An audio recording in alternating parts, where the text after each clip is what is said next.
सिंह भी जुड़ चुके हैं और हमारे संवाददाता आदित्य वदावन भी लगातार बने हुए हैं। सबसे पहले आदित्य, मैं आपके पास आऊंगी, क्या अपडेट है, कितना और समय लगेगा हैदराबाद हाउस पहुंचने में?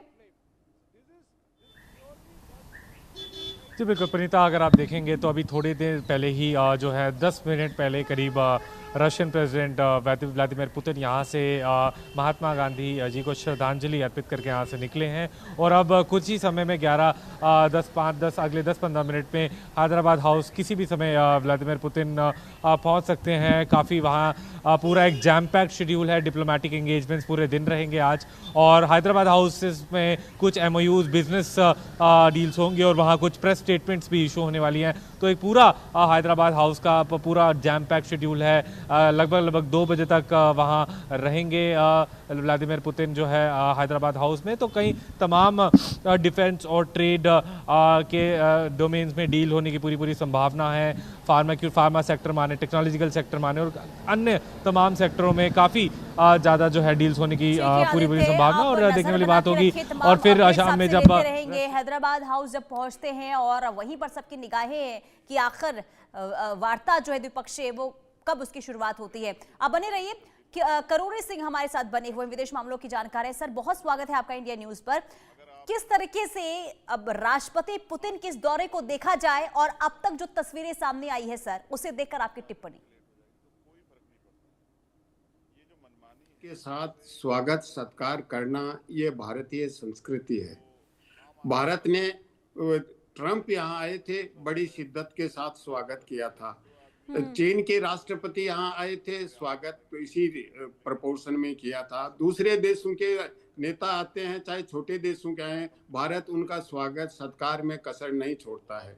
लेकिन इसमें खासियत यह है, पुतिन का भारत आना और उसका स्वागत सत्कार करना दूसरे देशों को क्या मैसेज देता है, ये महत्वपूर्ण है।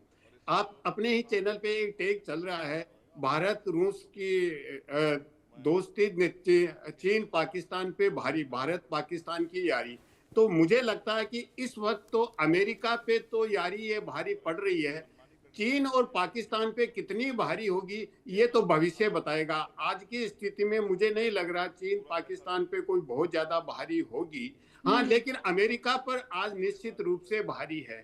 तो ये स्वागत सत्कार की बात, ये इसको अगर हम एक साइड में रखते हैं तो मुख्य रूप से भारत को इससे क्या मिलने वाला है और रशिया को क्या मिलने वाला है। देखिए, कोई भी समझौता होता है तो दोनों देशों को फायदा होता है, या दोनों जो भी पार्टी हो, किसी भी तरह की हो, उनको फायदा होता है तब होता है।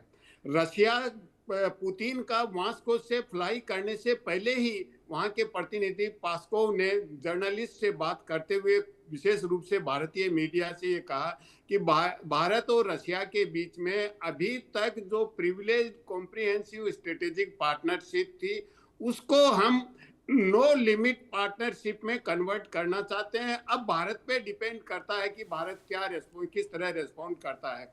इससे एक चीज स्पष्ट है कि रशिया भारत से बहुत ही क्लोज रिलेशन चाहता है, बहुत अच्छी दोस्ती चाहता है।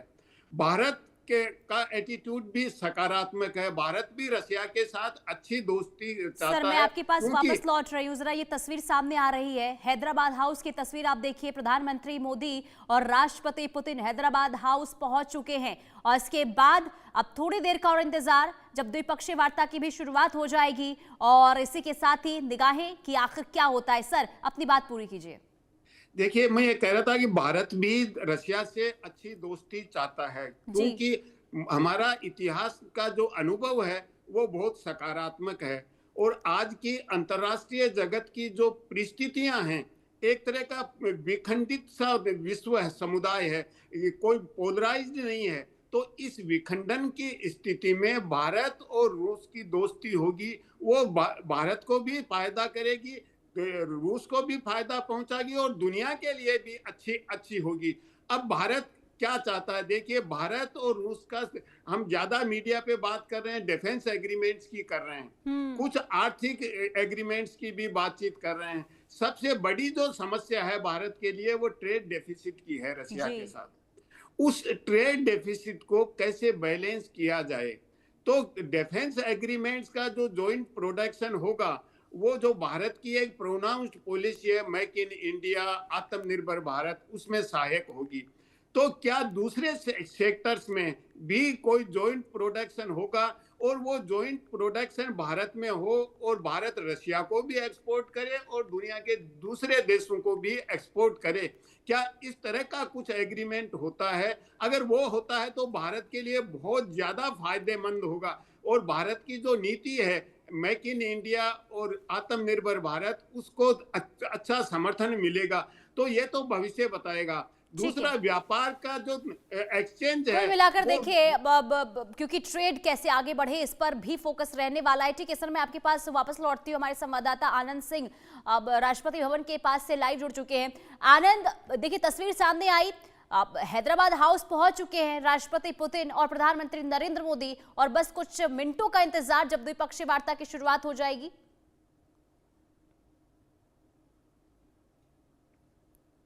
आनंद की आवाज मिल रही है आपको? था अब वो आने ही वाला है। जी, मेरी आवाज आ रही है आपको? जी जी जी।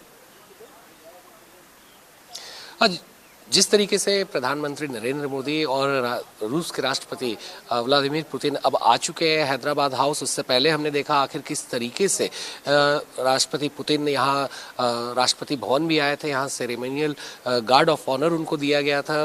राष्ट्रपति द्रौपदी मुर्मू से मिलने के बाद वो राजघाट गए थे और उसके बाद अब वो हैदराबाद हाउस आ चुके हैं, जहाँ पर दोनों देशों के बीच जो 23वें भारत रूस शिखर सम्मेलन है उसमें अब वार्ताएं शुरू होंगी। और इससे पहले भी हमने अपने दर्शकों को बताया आखिर किस तरीके से काफ़ी क्षेत्रों पे वार्ता होनी है, चाहे वो शिक्षा का क्षेत्र हो या फिर स्वास्थ्य का क्षेत्र हो या फिर डिफेंस का क्षेत्र हो या फिर ट्रेड और बिजनेस के बारे में बात की जाए। तो ऐसे में लगातार जो है भारत, चूँकि रूस के साथ इसके रिश्ते काफ़ी पुराने रहे हैं, काफ़ी भरोसेमंद रहे हैं, तो भारत चाहता है कि उस रिश्तों को लेकर आगे बढ़ा जाए और कहीं ना कहीं उसमें जो और मजबूती है उसको लाई जा सके इसमें।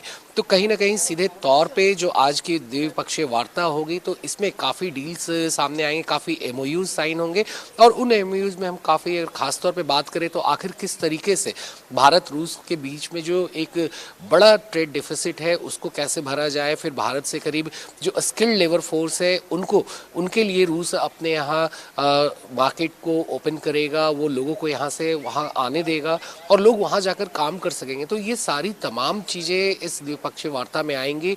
डिफेंस की अगर बात करें तो डिफेंस पे भी काफ़ी चर्चाएं होंगी। हालांकि उस पर अभी कुछ घोषणा नहीं की जा सकती है जैसा कि सूत्र बता रहे हैं, मगर जिस तरीके से शिक्षा और स्वास्थ्य के क्षेत्र में और स्वास्थ्य में खास तौर पे दवाई मैन्युफैक्चरिंग को लेकर भी काफ़ी डील्स हो सकती हैं, उसके बारे में एमओयू साइन किए जा सकते हैं।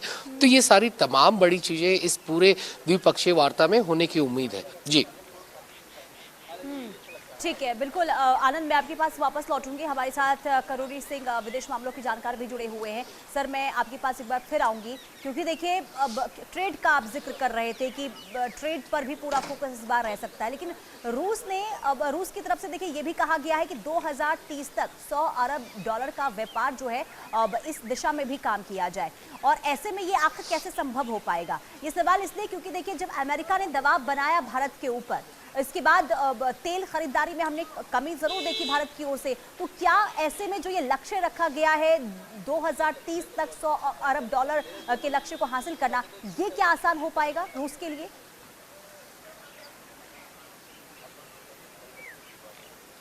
लेकिन भारत की जिस तरह की नीति है, जब रशिया से भारत तेल खरीद रहा था बहुत ज्यादा तो पेनल्टी लगाई, टैरिफ लगाया, तो भारत ने अमेरिका से तेल खरीदना भी शुरू कर दिया, अमेरिका से तेल खरीदना बढ़ा दिया।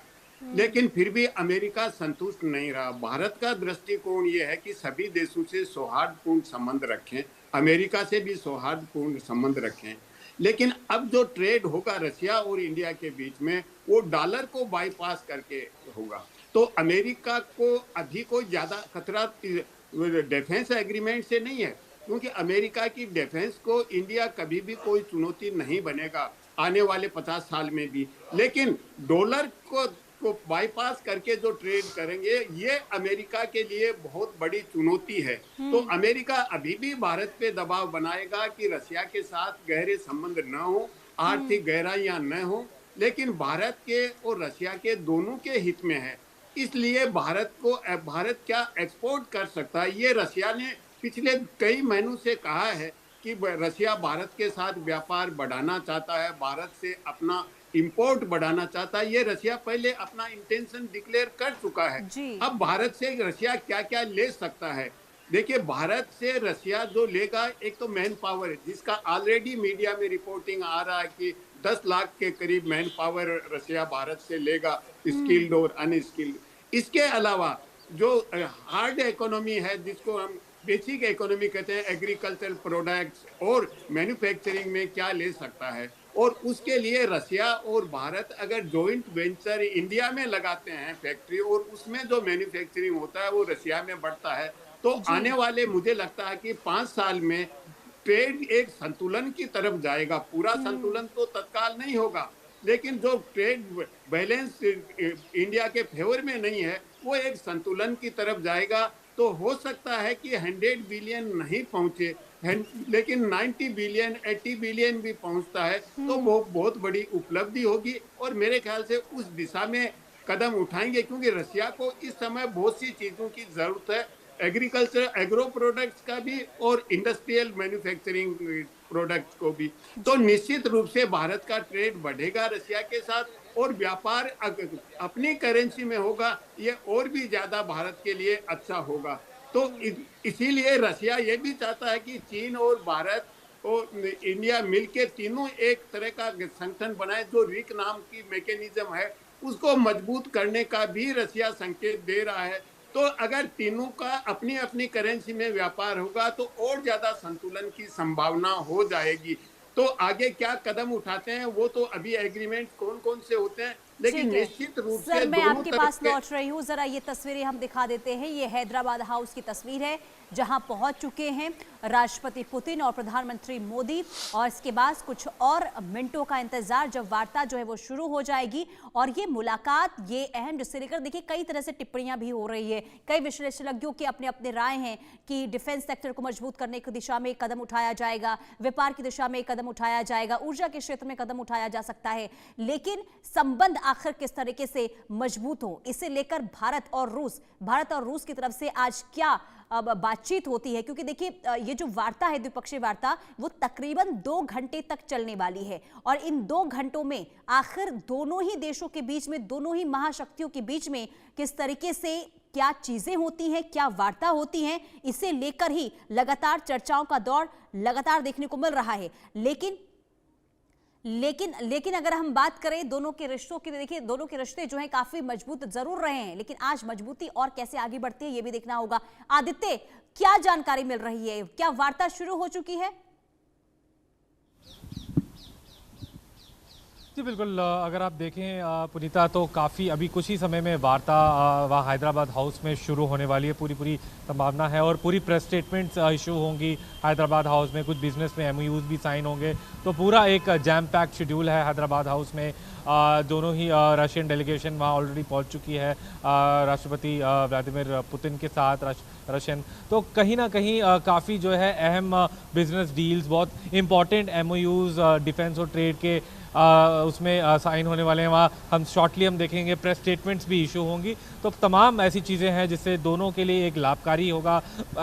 SU जो है S-400 पे भी, अपग्रेडेड वर्जन पे भी अगर हम बात करें तो उस पर भी पूरी डील होने की पूरी संभावनाएं हैं, और चाहे SU-35 हो उस पर भी डील होने की संभावना है। तो पूरी अभी जो है हैदराबाद हाउस में मीटिंग शुरू ही होने वाली है, और देखने वाली बात होगी कि क्या कुछ मीटिंग से निकल के आता है। पुनीता, बिल्कुल, मीटिंग से क्या होता है इस पर सबकी निगाहें, लेकिन मैं आपसे समझूंगी सर, क्योंकि देखिए जो आपने कहा कि अमेरिका को चिंता हो सकती है जो ये मुलाकात हो रही है, डिफेंस सेक्टर में ना हो, लेकिन अभी हमने हाल ही में कुछ दिन पहले की अगर हम बात करते तो अमेरिका और भारत के बीच में भी अब सीहॉक हेलीकॉप्टर को लेकर डील फाइनल हुई है। तो ऐसे में अमेरिका भी लगातार देखिए व्यापार के क्षेत्र में, डिफेंस के क्षेत्र में भारत के साथ तो रिश्ते बेहतर करता हुआ नजर आ रहा है, लेकिन वो चाहता है कि रूस के साथ व्यापार ना बढ़े। तो इसे आप किस तरीके से देख रहे हैं कि अगर आज व्यापार को लेकर कोई समझौते होते हैं तो आखिर क्यों चिंतित होगा अमेरिका?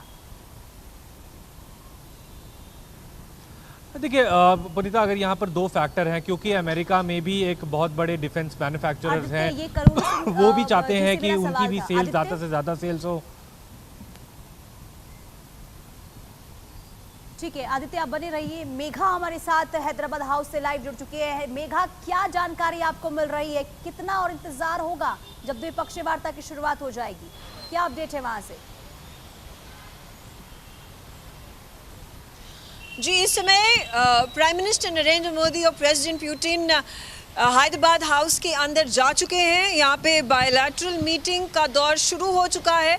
ये कुछ शायद आधे घंटे से 45 मिनट तक की ड्यूरेशन के बीच ये वार्तालाप होगी। रशिया की 23rd एनुअल समिट के दौरान प्रेसिडेंट पुतिन की इंडिया में, न्यू दिल्ली में ये एंट्री हुई है, विजिट हुई है। यहाँ पे ये गौर करना इम्पॉर्टेंट है कि इस वार्तालाप में जो प्रेसिडेंट पुतिन और प्राइम मिनिस्टर नरेंद्र मोदी के बीच में होगी, इसमें ट्रेड, इन्वेस्टमेंट, हमारे जो बायलैटरल ट्रेड होती है दोनों देशों के बीच में, जो कि इस समय $68 बिलियन पर है, जो कि हमने जो टारगेट्स रखे थे 2025 के, उसको क्रॉस कर चुकी है, ऑलमोस्ट $70 बिलियन पर हो चुकी है। 2030 में अब ये एक प्रण लिया गया है, एक प्लेज ली गई है कि हमारे जो ट्रेड कोऑपरेशन होगी, ट्रेड का जो मामला चलेगा, वो $100 बिलियन को टच करना चाहिए, $100 बिलियन को क्रॉस कर देना चाहिए।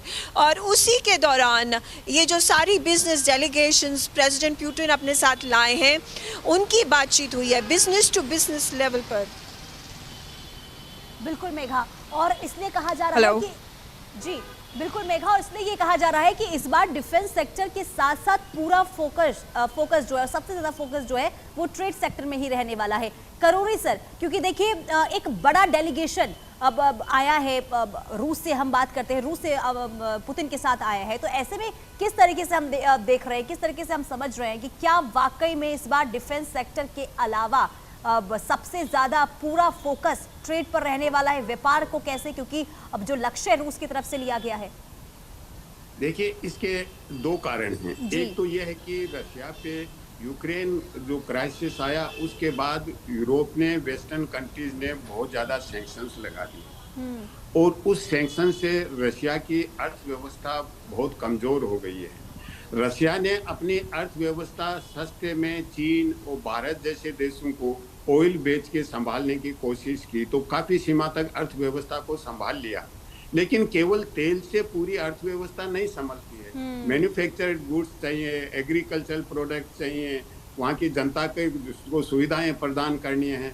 तो इन सब में भारत के साथ ट्रेड है, वो किस तरह से मददगार हो सकता है, ये भारत के हित में भी है और रशिया के हित में भी है। तो इसलिए ट्रेड पे फोकस ज़्यादा रहेगा। देखिए, डिफेंस का है वो तो भारत की रिक्वायरमेंट है, और भारत का लंबे समय तक रशिया पार्टनर रहा है और एक विश्वसनीय पार्टनर है। इतिहास का हमारा अनुभव बहुत अच्छा है, क्योंकि भारत ने एक समय में यूरोपियन कंट्रीज और अमेरिका की तरफ थोड़ा डाइवर्ट करने की कोशिश की, लेकिन अमेरिका और इवन यूरोपियन कंट्रीज ने टेक्नोलॉजी ट्रांसफर में रिलक्टेंस दिखाया। रशिया उस तरह का नहीं दिखा रहा है। तो डिफेंस में तो काफ़ी वायबिलिटी है, काफ़ी आगे बढ़ रहे हैं हम, लेकिन दूसरे फील्ड में ट्रेड बढ़ेगा।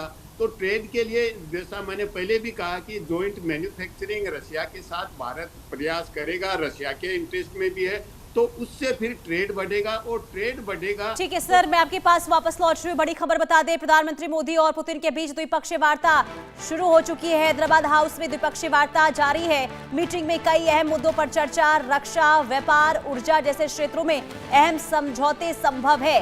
वार्ता की शुरुआत हो चुकी है और वार्ता की शुरुआत और इसके साथ ही कई ऐसी बातचीत होने वाली है जिस पर अब नजर टिकी हुई है कि क्या रक्षा, व्यापार, ऊर्जा इस पर फोकस रहेगा या इसके अलावा भी कोई ऐसे सेक्टर्स हैं जिस पर भी रूस की तरफ से बातचीत होगी, भारत की तरफ से बातचीत होगी, ये देखना होगा। लेकिन कुल मिलाकर जिसका इंतजार था द्विपक्षीय वार्ता का, उसकी शुरुआत हो चुकी है। आदित्य, वार्ता की शुरुआत हो चुकी है और देखिए कयास तो कई सेक्टरों को लेकर लगाए जा रहे हैं, लेकिन अगर हम बात करते हैं पश्चिमी देशों के बीच में जिस तरीके से रूस के साथ अब जो तनाव की स्थिति देखने को मिल रही है और ऐसे में एशिया के साथ यानी कि भारत के साथ जो संबंध मजबूत हो रहे हैं आदित्य, तो उसे अब किस तरीके से देखा जाए, कितनी मजबूती इससे भारत को मिलने वाली है आने वाले दिनों में? जी पुनीता, बिल्कुल इससे पूरे मजबूती भारत को मिलने वाली है, क्योंकि ये अहम ट्रेड और डिफेंस डील्स हैं जो रशिया के साथ होने वाली हैं। हैदराबाद हाउस में वार्तालाप सारा शुरू हो चुका है, मीटिंग्स का सिलसिला पूरा शुरू हो चुका है। काफ़ी प्रेस स्टेटमेंट्स और बिजनेस स्टेटमेंट्स भी जारी की जाएंगी।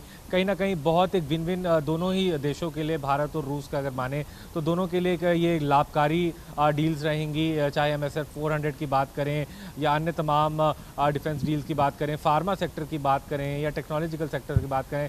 और पहले से हम जानते हैं रूस और भारत की जो दोस्ती है वो बहुत पुरानी है, पिछले 25 सालों से है।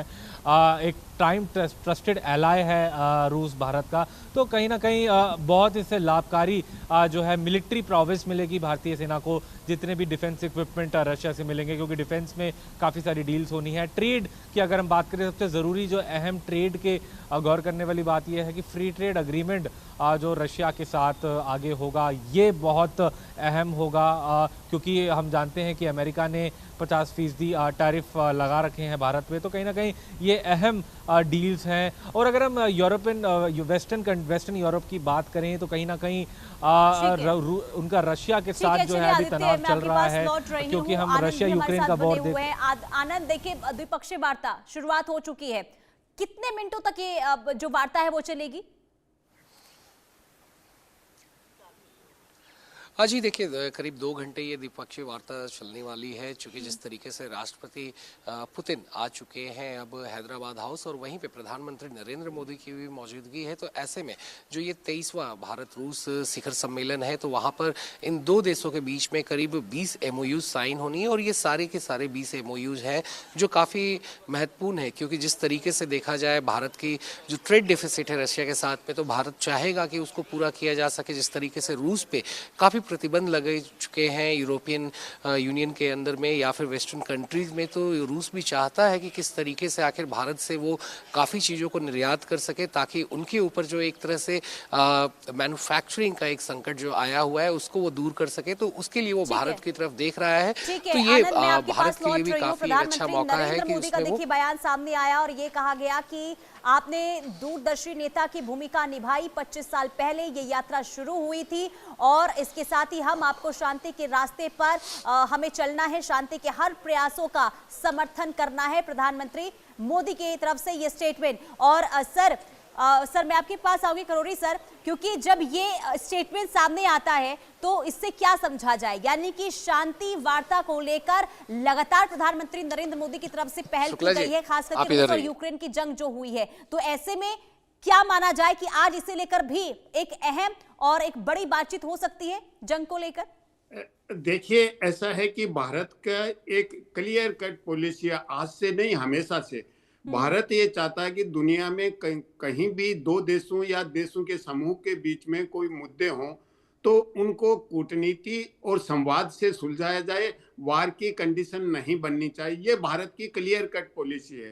ये भारत के वर्तमान प्रधानमंत्री भी कह रहे हैं और पहले भी ये बातें होती रही हैं। आज की स्थिति में देखिए, एक तो व्यापार के लिए समझौते होंगे, आर्थिक दृष्टि से कुछ MOU होंगे, इसके अलावा जॉइंट स्टेटमेंट होगा और उस जॉइंट स्टेटमेंट होगा जो संयुक्त वक्तव्य, उसमें स्थिति स्पष्ट हो जाएगी। लेकिन मुझे लगता है कि भारत की अभी जो रणनीति है, भारत अपनी आंतरिक सामर्थ्य को मजबूत करना चाहता है, अंतर्राष्ट्रीय मुद्दों में एक सीमा से ज्यादा नहीं उलझना चाहता, क्योंकि जब आप कोई प्रस्ताव बना के उसमें उलझना चलिए सर, मैं आपके पास वापस लौटूंगी, वक्त हो गया एक छोटे से ब्रेक का। ब्रेक के बाद फौरन हाजिर होंगे और तमाम अपडेट्स आपसे जुड़ी देते रहेंगे।